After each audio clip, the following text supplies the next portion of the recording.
Hello everyone, welcome to English learning camp. आज हम सीखेंगे टेंसेस के यूजेस के बारे में। क्या कभी आपके साथ ऐसा हुआ है कि किसी ऐसी सिचुएशन में जहां आपको यूज़ करना था प्रेजेंट इंडेफिनिट, आपने वहां पास्ट यूज़ कर दिया? या कभी ऐसा हुआ है कि मिक्सचर ऑफ सेंटेंसेस को यूज़ करते हुए आपको खुद ही समझ में ना आया हो कि किस सिचुएशन में आपको क्या फिक्रा बोलना था? टेंसेस का यूज़ हमेशा सिचुएशन के अकॉर्डिंग होता है। खुद सोचिए, अगर आप प्रेजेंट परफेक्ट की जगह पास्ट परफेक्ट यूज़ कर लें तो सिचुएशन कैसे सिर्फ सेंटेंस के यूजेस से गलत टेंस इस्तेमाल करने की वजह से चेंज हो गई। तो चलिए आज मैं आपको सिखाती हूँ कि किस सिचुएशन में आपको कौन सा टेंस यूज़ करना है। Okay, so let's learn present tenses का यूज़ किस सिचुएशन में किस तरह से किया जाता है.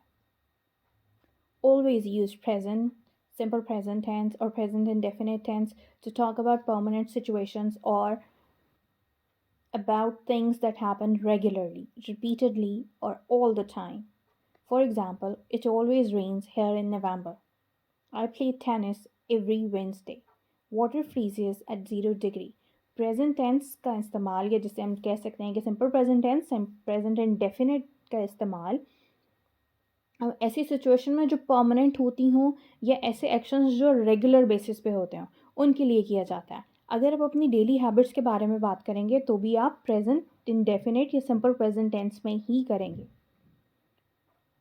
Present tenses are often used informally to tell stories.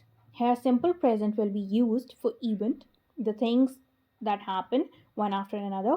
Present progressive is used for background, things that are already happening when the story starts or that continues through the story. Informal तरीके से कोई भी story सुनाने के लिए हमेशा present tense का इस्तेमाल किया जाता है. या कुछ ऐसी चीज़ें जो जिस वक्त आप बात कर रहे हैं और वो बैकग्राउंड में हो रही हैं उनको बताने के लिए प्रेजेंट कॉन्टीन्यूस या प्रेजेंट प्रोग्रेसिव टेंस का इस्तेमाल किया जाता है. ऑलवेज रिमेंबर वन थिंग, कभी भी स्टोरी लिखने के लिए प्रेजेंट टेंस का इस्तेमाल नहीं होता. स्टोरी इनफॉर्मल सुनाने के लिए प्रेजेंट टेंस का इस्तेमाल होता है. लिखने के लिए आप हमेशा पास्ट टेंस का यूज़ करेंगे. For example, we are talking about an informal story writing right now. So for example, so I open the door and look out. Commentaries के लिए किसी भी मैच की कॉमेंट्री, क्रिकेट, फुटबॉल, कोई भी race हमेशा प्रेजेंट टेंस में की जाती है. For long lasting changes, for example, you're talking about the climate is getting warmer या ग्लेशियर्स आर मेल्टिंग. इन चेंजेस को बताने के लिए हमेशा प्रेजेंट प्रोग्रेसिव या प्रेजेंट कॉन्टीन्यूस टेंस का इस्तेमाल किया जाता है. क्या ये सुन के आपके दिमाग में इस वक्त कोई एग्जाम्पल आ रही है? जो भी आ रही है जल्दी से इसको कमेंट सेक्शन में लिख दीजिए.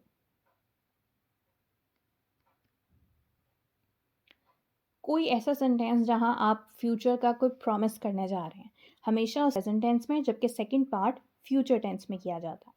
For example, I promise never to smoke again. I promise that I will tell the truth. पहला हिस्सा हमेशा प्रेजेंट में और दूसरा हिस्सा हमेशा जहां आप कोई भी प्रॉमिस कर रहे हैं उसको फ्यूचर में यूज़ करेंगे. हम प्रेजेंट टेंस का इस्तेमाल, सिंपल प्रेजेंट टेंस का इस्तेमाल जो है वो किसी भी चीज़ की डायरेक्शन देने के लिए और इंस्ट्रक्शन देने के लिए इस्तेमाल करते हैं. फॉर एग्जाम्पल, आप किसी को रास्ता बता रहे हैं तो आप बताएंगे सिंपल प्रेजेंट टेंस में, take right from the junction to reach hospital. अगर आप कोई रेसिपी बता रहे हैं तो वो भी आप प्रेजेंट टेंस में ही बताएंगे. Use present perfect to express things you have done in the past. ऐसी चीज़ें जो आपने पास्ट में की हों उनके बारे में बात करने के लिए you will always use present perfect tense. And to tell about your achievements you will also use present perfect tense. To describe unfinished actions और सिचुएशंस में बी के लिए भी आप हमेशा प्रेजेंट परफेक्ट टेंस का ही इस्तेमाल करेंगे. होप इन्फॉर्मेशन आपके काम की है और इसके साथ आप अपने बोलने में ज़्यादा बेहतरी और फ्लुएंसी ला सकते हैं. Thank you. Please like, subscribe, and share with friends. And don't forget to leave the comment down in the section below.